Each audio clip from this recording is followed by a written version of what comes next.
Hello, my name is Teresa. I'm a comic artist and illustrator, and in this video I'm gonna give you 10 quick steps to make webcomics on Clip Studio. If at any point you feel I'm going too fast, don't worry, there's a link in the description to the website 3D Total that were so kind as to collaborate with me to create a great tutorial on how to make webcomics on Clip Studio, and you have there the detailed information step by step so that you can follow it calmly. Highly recommend their website, really cool tutorials, and they're all absolutely free. So let's start with step number 1. Step number 1 is outlining the scene. The first thing you need to know is you need to know which characters are involved in the scene, what is the setting of the scene, that is, where are they, your objective as a writer, the setup, so what do you need to let the reader know in order to get the payoff, and of course the payoff.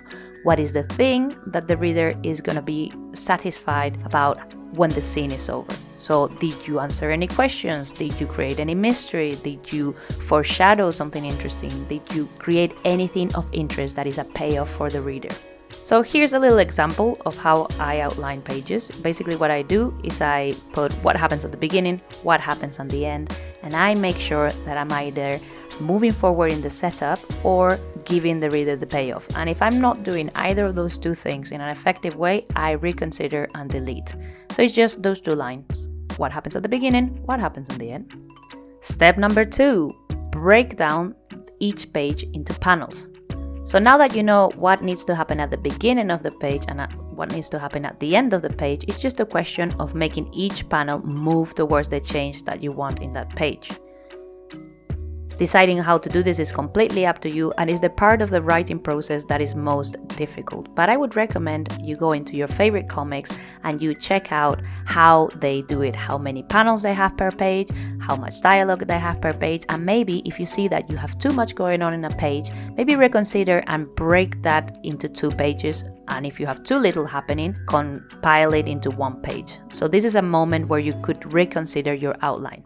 But basically what you're trying to do is reach the end result of your page 1 panel at a time in the most effective and entertaining way possible.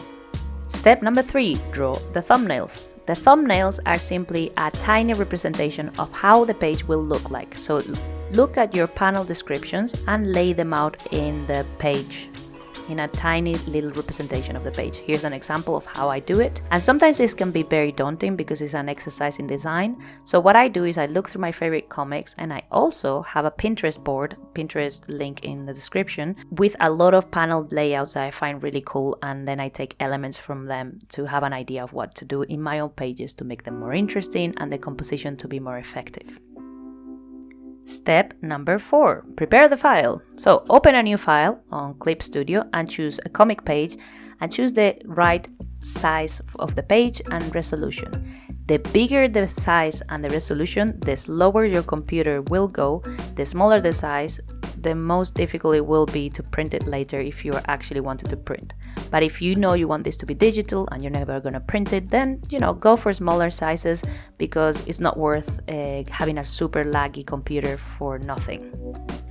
Now that you have your file, choose the panel tool and draw the panels. Remember to keep all your panels inside the safe area. This is really important if you're going to print, because the printer will cut outside the safe area and that information will not be there. Step number 5, draw the rough pencils. Choose the pencil tool and start drawing each panel.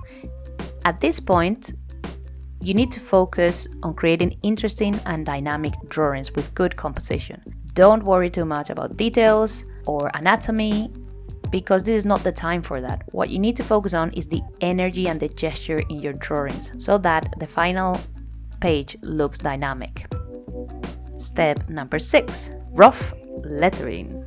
Depending on the style you're going for, you may want to have a second or a third pass at the pencils. The more realistic and detailed the style, the more passes at the pencils you need to do. But I personally, because I do a very loose cartoony style, I only do rough pencils and then straight to ink. But before you do your second pass at the pencils, you need to do your rough lettering. This is because you don't want to be putting a lot of effort and detail into areas of the drawing that are not going to be shown in the final comic. So put down your text, create a rough bubble around it, and realize which areas are going to be covered, and don't bother drawing under those bubbles. Step number 7. Ink your pencils. The objective of inking is to get clean lines with all the detail and all the necessary information. To ink, choose the pen tool, and pens on Clip Studio are made to mimic pens used in manga, so like the Maru pen, the G pen, etc. If you're not familiar with these pens, I recommend you open a new file and start playing with the settings and the different pens. I'm going to run through 4 settings that are super important. Setting number 1 is brush size, how thick you want your lines to be. Setting number 2 is opacity, how transparent or opaque you want your lines to be. So 100% would be nothing under that line is visible, is not transparent at all. 0% opacity, that line is invisible. And in between is like different levels of transparency. Anti-aliasing is the far right option. Will make the edge of your lines be a little bit mushy, a little bit soft. And on the left hand side, it will make the edge of your lines be super sharp. So it depends on the style you're going for. Are you going for a soft style or are you going for a crisp style? Finally, stabilization is basically what level of correction does the computer make to your lines. So if you have 100% stabilization, every time your hand makes a little jittery movement or a little deviation, it will correct it and straighten that line. If you go to 0%, the computer will register every single little jitter and shake of your hand.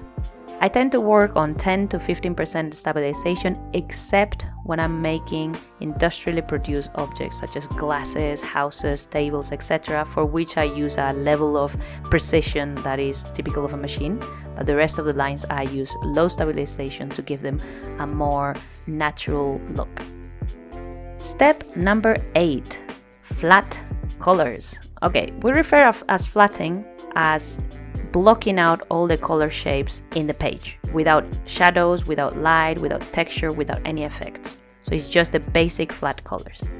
In order to flat, you will need to use the marquee tool and the bucket tool. Use the rectangular and polyline marquee tool and select the areas you want to color. And once you have carefully selected the areas, use the bucket tool to fill in the color.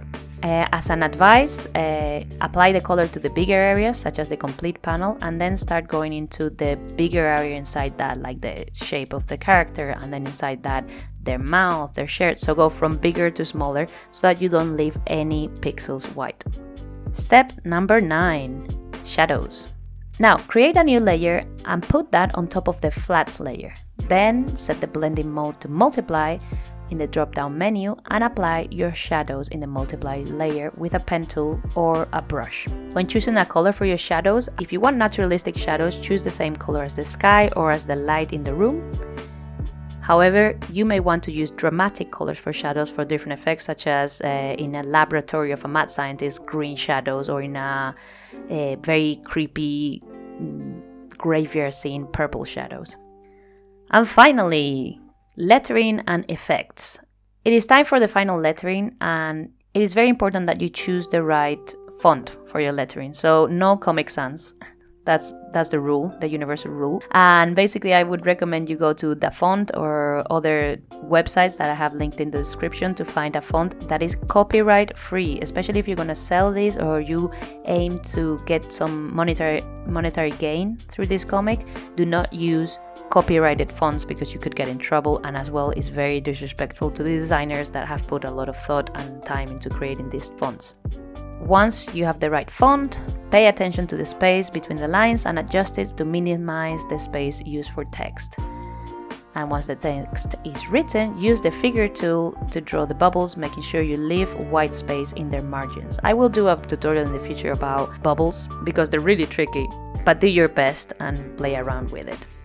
And finally, create some layers on top of the whole thing and start creating gradients to create blending options, shading effects, etc. Just play around a little bit with it and find something that will create interesting light effects.